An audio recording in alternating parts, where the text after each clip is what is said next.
Welcome to the Slop Farm. Enjoy the video. You start by confirming the essentials.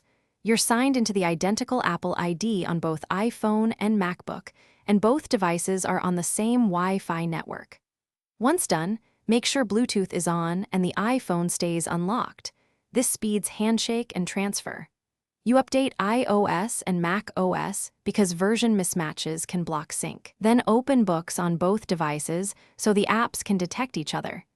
This is the first actionable step toward transferring your purchases and PDFs. You now decide between iCloud Sync or Direct Transfer. iCloud is seamless.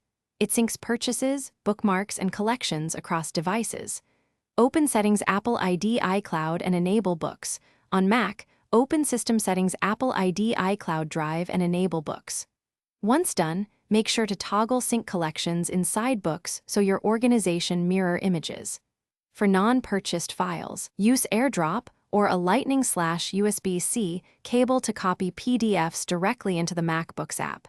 You finish by verifying each title appears on the Mac. Quit and relaunch Books to force a manual sync, and wait for iCloud to process changes. If items don't show, make sure both devices have adequate storage, stable Wi-Fi, and the exact same Apple ID. Once done, try signing out and back into iCloud. This often resolves stuck uploads. If a specific PDF or book refuses to transfer, use Finder or iTunes File Transfer as a fallback, and contact Apple support only after these steps. Thanks for watching.